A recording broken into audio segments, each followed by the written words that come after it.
Hello, everyone. It's a pleasure to be here talking with you. Today, I'm going to talk about a high-throughput, high-resolution PGT-A workflow with polyploidy contamination detection. I'd like to thank my team who helped to generate the data that you're going to see and to develop the product that I'm going to talk about.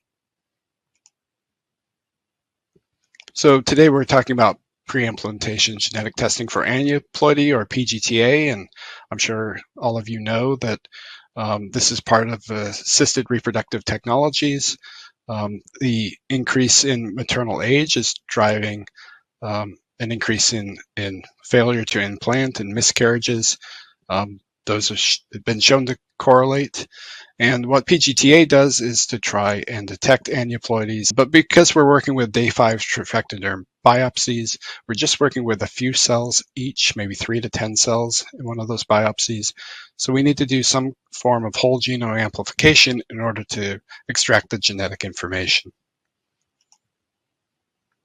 What I'm going to be talking about is a platform. We are bringing our ReproSeq PGS system to our new Genexus platform. So this system uses our single-seq library prep to perform that whole genome amplification and add sample DNA barcodes onto our libraries.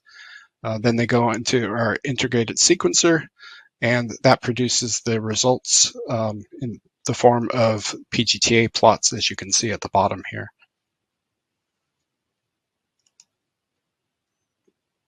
I want to talk a little bit about capacity before then I talk about our experiment and the results that we achieved. So on the Genexus platform, we run a chip called the GX5.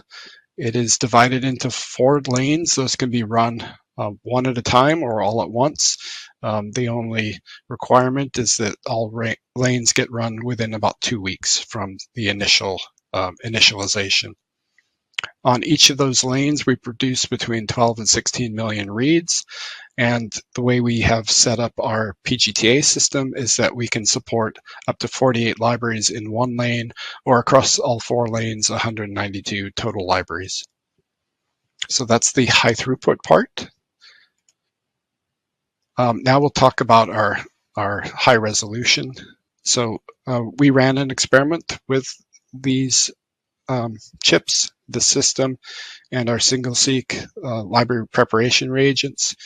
We used purified cell line genomic DNAs in lieu of embryo biopsies, but we dilute these down to 15 picograms of input. So that's just about 2 cells worth of DNA.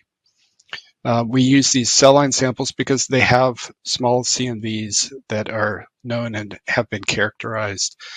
Each sample carries 1 CNV that's in the size range between 8.6 and 9.9 megabase pairs. So we colloquially talk about that as being about 10 megabase pair CNVs.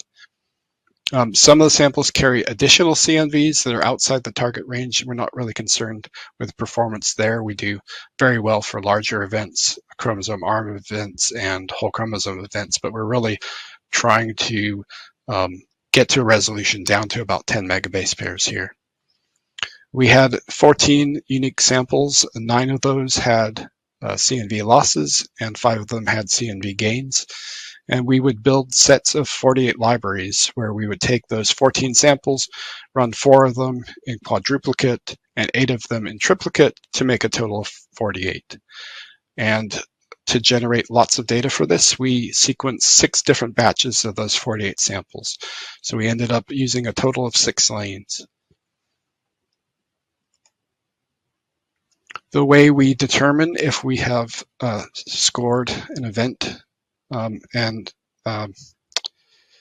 have a positive result that's a true positive or a false positive is to take a look at the expected CNVs in the cell line and look at see the automated CNV calls that we get and compare those.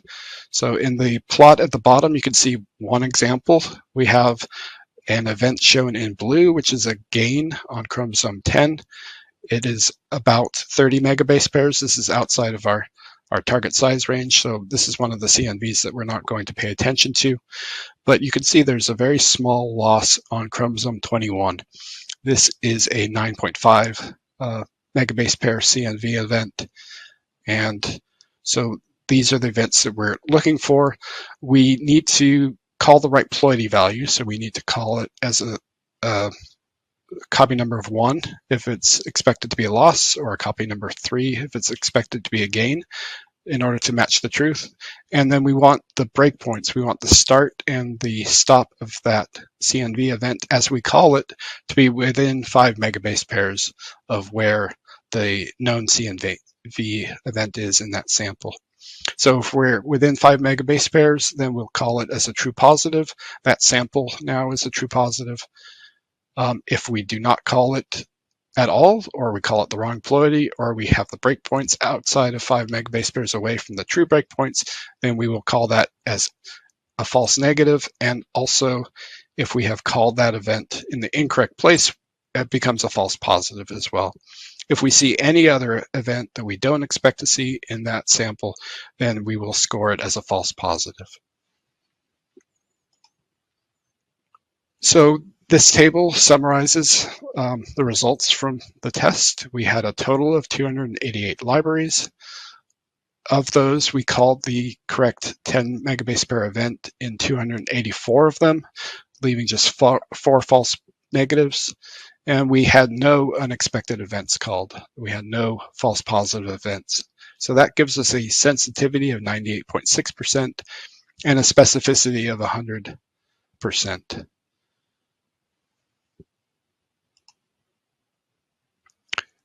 For the rest of the talk, I'd like to go into a new development that we introduce along with the standard PGTA for the Genexus platform. We're going to talk about using a polyploidy panel to get SNP information out of these samples. So what we do is we end up splitting the sample, but we split it after we've done whole genome amplification, or after we've completed the single-seq libraries and added the DNA barcodes. That's because the sample is, in principle, an embryo biopsy, and we cannot divide up the cells in that biopsy.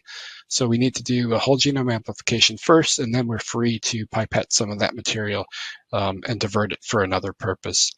So we can take one sample and get a PGTA result using the single-seq library and sequencing that. And we could take a portion of that sample and get SNP information using an AmpliSeq library, using our new polyploidy panel. From that SNP information, we want to get 3 things. We want to identify triploid samples. We want to see if there's any maternal contamination in our samples. And we want to run a Sibling QC check to see that the samples that we expect are related to each other are indeed related to each other. So to talk a little bit more about that, I wanted to highlight the fact that with standard PGT-A, we cannot detect triploid females. That is, samples that are 69XXX have all chromosomes at copy number 3, including the X chromosome. And from a standard PGT-A analysis perspective, that's indistinguishable from having all chromosomes at copy number 2. For 69XXY male triploids, we do see a change or an effect on the PGTA plot, because while all the autosomes are at copy number 3, the X and the Y are imbalanced at copy numbers 2 and 1 respectively. And so therefore we see those divert away from the standard male, where we'd expect 1 copy each of X and Y. But for females, we cannot detect them with the standard PGTA methods. We also can't detect if there's maternal contamination. So if the cumulus cells have not been stripped from the oocyte, then we could be carrying forward with the biopsy some maternal DNA, and that will skew the PGTA results towards normal, or towards the mother's karyotype, and away from the embryo karyotype. And finally, we can't tell if samples are related to each other through the PGT-A plots unless they're carrying common translocations. So to give a quick overview of our diploid, triploid, and haploid calling, we do this by assessing allele frequencies of heterozygous alleles from the SNPs that we detect with our polyploidy panel. We expect that a normal diploid sample would have a normal distribution of allele frequencies, centered around 50% for heterozygotes. And we expect if there's a triploid that we will have a bimodal distribution where the peaks will be centered at 33% and 67%, and we will move away from normality. Our test cannot detect directly if a sample is tetraploid or has a higher ploidy level, but it will call such samples as triploid because they diverge from the normal expectation of a diploid. In addition to looking at allele frequencies, we also must see some evidence of triallelic sites in these samples. So these are sites where there are 3 different alleles present, which you can have if you have 3 haplotypes present, but not if you have just a normal diploid sample with 2 haplotypes. So we require to see at least 3 triallelic sites and an estimated contamination level of 20%. Now, this is not true contamination. This is simply coming from a triploid. You will have 3 haplotypes present, and that can often appear as though it is contaminated. We also do haploid calling. That's just based on if we have a very low proportion of heterozygous sites, then there's a chance that that sample is indeed haploid and not a diploid. So let's look at some data. This is output from some tests we ran where we use, again, cell line genomic DNA, but we have cell lines which are known to be triploid, and then we have cell lines which are known to be diploid, and also they're part of pedigrees, and we know the relationships of those samples. So this is output from our ReproSeq SNP analysis plugin, where we can see that we are making calls about the status and the polyploidy level of these samples. And if you look at the first row, we see that they're abnormal and triploid by call. And if you look at the boxed area of the sample name, you can see those align perfectly with our triploid samples that we put into the test. Below those, you can see the diploids boxed in green. And again, we're making the correct calls, calling those as normal diploids. Now, I mentioned before to call as a triploid, we also would like to see 3 triallelic sites. That's the last column or the rightmost column. True triploid will also appear as though it's contaminated. We'll have at least 3 triallelic microhaplotype sites, and the contamination level in the second to rightmost column should exceed 20%. And that's a way that we screen out potential false positives because triploids are relatively rare. We don't want to make false positive calls for triploids.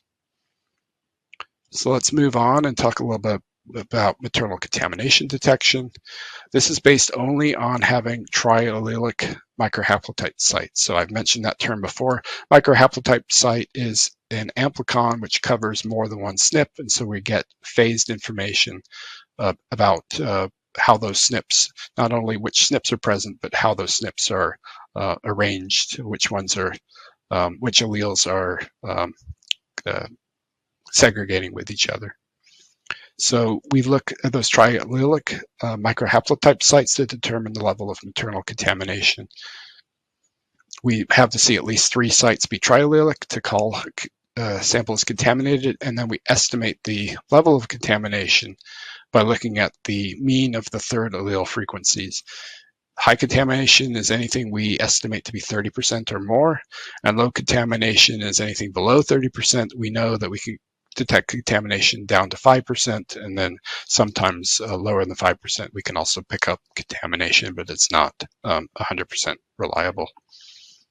If there's very high contamination, if the sample is almost entirely maternal, to this test, it will look like there's very little or no contamination because we can't distinguish between, the biopsy sample and the cumulus cell sample unless you also run a maternal sample, and then you could look and see if it's highly related to the contaminated samples. So just to look at what our results appear like in the table, we're looking at a very similar table here, but now we're looking at the contamination column. And these samples, we have mixed in various amounts of maternal DNA with the child DNA. We have 0% or 100% maternal DNA, those are going to be pure samples. And then boxed, I show where we have samples with 20% or 30% maternal DNA. Those are going to appear as contaminated samples. In the contamination column, I've highlighted that we detect contamination in the 20% and 30% contaminated samples, but not in the samples that are pure. Those we report as no contamination. And our contamination estimates are not exactly precise. They're not directly on, but you can see that we are detecting in some cases roughly 20% or 30% contamination.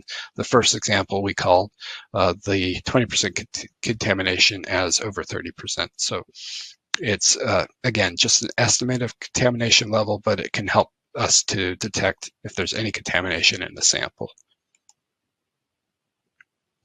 And the last topic I'll talk about is how we can use the SNP information to get Sibling QC. So Sibling QC uses a couple ID. The person running the samples knows the relationships of those samples, and they know which couple produced which embryo biopsies. And so we use that couple ID information that the user supplies to estimate the number of families that should be in the sample, and then we cluster the samples. We exclude very poorly covered samples because they tend not to cluster correctly, but anything with a decent number of reads will be included. We divide the clusters up into the same number of groups as the expected number of families, and then we ask, do the members of the families, do they fall into a cluster where they were expected to belong? So we can visualize that a bit better in the output.